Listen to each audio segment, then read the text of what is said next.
Batman is a superhero who almost certainly needs no introduction.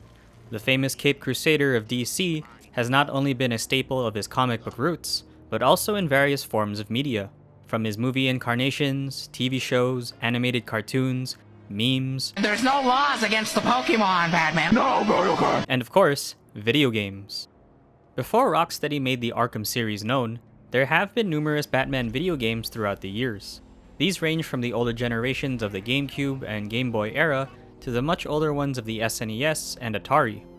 But almost all of the past Batman games were primarily adaptations from other media outlets, oftentimes from the movies or cartoons.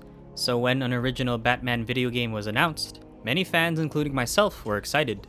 Not only was Arkham Asylum the best Batman game at the time, it was also one of the best video games to come out of 2009. The game was the first of its kind to actually make you feel like how Batman should feel, from his skills in taking down thugs, expertise in solving crime scenes, technical ability with his bat tools, his on and off relationship with his best friend, and his impeccable sense of Batman humor. What the hell is that? The gameplay and story not only honored Batman's lore, but also gave us an amazing game to play. Arkham Asylum was also one of the best settings that featured Gotham's inhabitants, along with welcoming you into the crazy world of Arkham Asylum. Meeting the colorful cast of villains made the comic book world come to life. It was indeed one of the games that put Batman on the video game map, and, speaking personally with my own opinion of course, was one of my top 5 favorite games out of 2009. But how is Arkham Asylum today though? Despite being the first of its Arkham games, its sequels made a number of improvements that evolved the series forward. Arkham City gave Batman the open world segment with a much bigger playground to spread his wings, along with improvements to combat, stealth, and gadget use. Arkham Knight further improved these concepts, along with the addition of the Batmobile for some stupidly fun tank gameplay. Back up! There's no way through! So despite the Arkham series evolving to newer and greater heights, does the original Batman Arkham Asylum still hold up? Well, let's take a look. Arkham Asylum has a very simple story. Batman is personally taking Joker back to Arkham Asylum for his most recent crime, and all is right with the world. Well, not really. Believing that Joker surrendered far too easily, Batman accompanies him all the way to his containment cell. After Joker becomes separated, he frees himself and, with the help of Harley Quinn and his henchmen, assumes control of the asylum. Batman must figure out how to secure the facility and save the day, all while trying to figure out what the Joker's plans are for the asylum. It's a simple premise, and one that feels like it could be taken from a storyline straight out of the comics. In fact, it's written by Paul Dini, who worked on numerous Batman stories for the comics as well as the original animated cartoon. The overall story is revealed throughout Batman's time in Arkham as he tries to unearth Joker's scheme. The narrative is definitely one of the best parts that held up with how Batman comes into contact with Arkham's staff, both the sane and the not so sane ones. Sure, most of the good guys are kind of run-of-the-mill and don't feel like the most interesting set of characters, but when you pair them with the villains that plague them, then the narrative becomes much more interesting.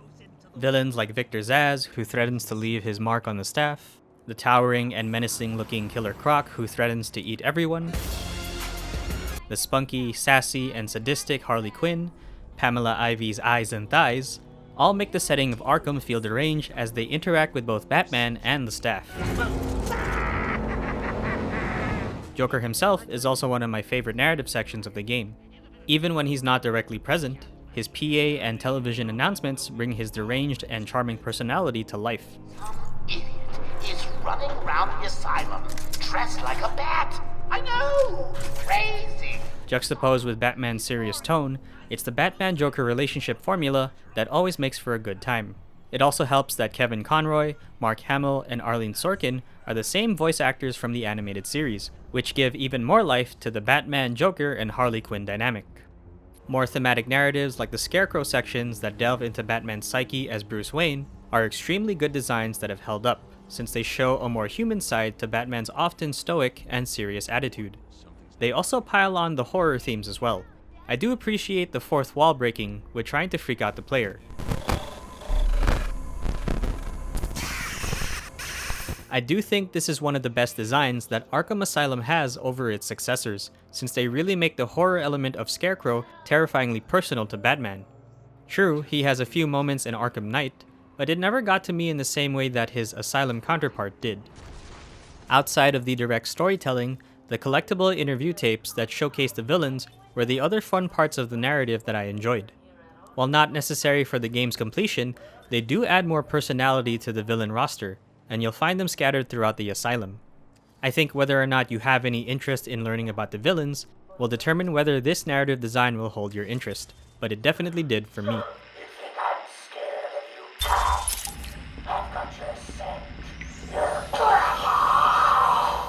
Though some narrative sections fell a little flat when playing them again. While the villains are the narrative's best points, you don't really get enough for some of them. Joker, Scarecrow, and Harley were the biggest character highlights, but Killer Croc actually fell a little flat for me. While his character was more focused on gameplay tension in his section, his story presence was lacking, and it was a little disappointing to see this, since he really makes his presence felt when you first meet him. The same could be said for the other villains, as they're mainly used for plot device reasons rather than making use of their character. It's a shame too, since villains like Clayface make an appearance, but they don't really have much to say. Though admittedly, this was a cool cameo when you first meet him.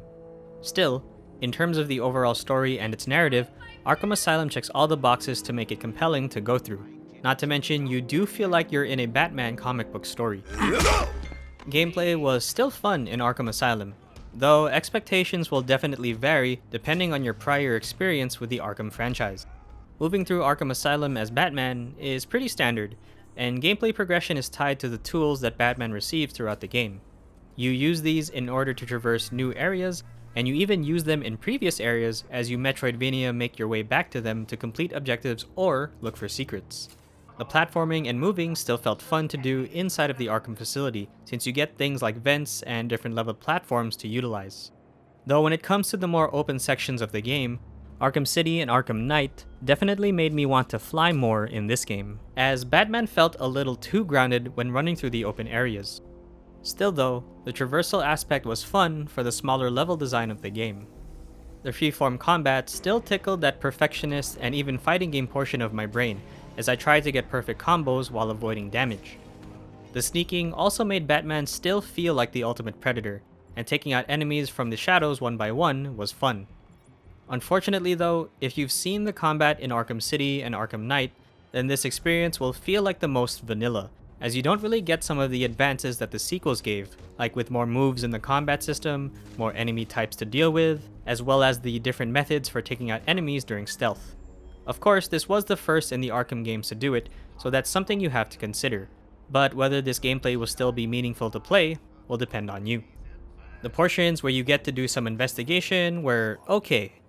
While of course they were very cool at the time and added to Batman's theme of the world's greatest detective, they didn't exactly hold up well gameplay wise, since all you have to do is look at a single clue and the cowl did the rest. Conversely though, when you're doing the Riddler's challenges, the investigative portion was way more fun in that regard. Of course, it's more of a look for the clue and take a picture of it type game, but the fact that it's tied to the world building of Batman and even rewards you with character insights of various individuals who aren't even present in the game made the detective portion way more fun than it should have been. I think because solving riddles has a timeless charm to them, and it's even present in the sequels. If I have to give my biggest complaint, it's definitely still the bosses. Even when this game came out, the bosses were often the weakest point of the game, and unfortunately continue to be so. The Titan enemy variant is pretty much the only normal boss Batman tends to fight outside of Ivy and Killer Croc's section. You pretty much stun and dodge them as they run at you, and rinse repeat till you beat them. Even Joker as the final boss, as he attempts to become a Giga Chad, also feels a little bland and anticlimactic.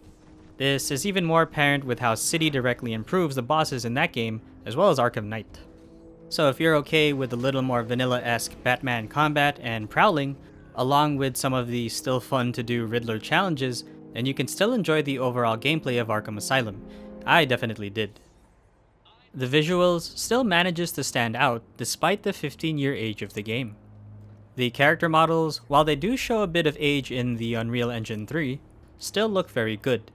The textures, the detail, the animations, the shaders make the characters look as realistic as the engine allows. Models and animations on the more common cast look good, but the main cast look even better. The environments also look distinct. Despite the older engine making some of the smaller details look a bit rough, the details from the outset look really good. The environmental objects and placement both make the inner and outer parts of the asylum stand out. Areas in the wards feel more asylum-like, while parts of the mansion wing feel more natural and earthy looking. This also benefits some of the Riddler challenges, where you have to observe parts of the environment, so the details really help. I do give the game a little more extra credit with some extra fine details, like how the thugs show pained expressions when Batman punches them, unconscious models having breathing chest animations whereas dead models don't, Bruce having textured tears on his face during the Scarecrow encounter, even Batman's suit sustaining damage over the course of the game's events. I think the only thing that feels out of place visually are the pre-rendered cutscenes. Sure, they're made using the in-game engine, but the lower quality cutscenes detracts a bit when you're taken out of the game. Not a big issue, but you can't really help but notice. All in all, the visuals still look good, even with the 15-year age. The sound effects feel appropriate and natural from all of the different sources, from combat sounds of Batman's fists connecting, more mechanical and technological sounds coming from the gadgets,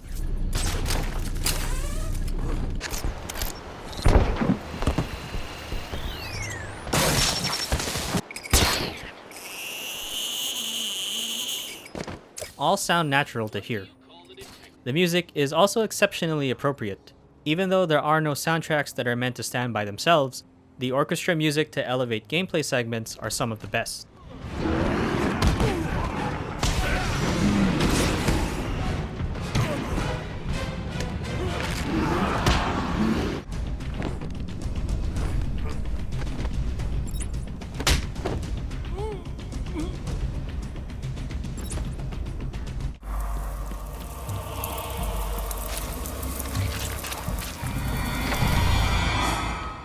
You'll hear just about every type of music to elevate and complement the situation.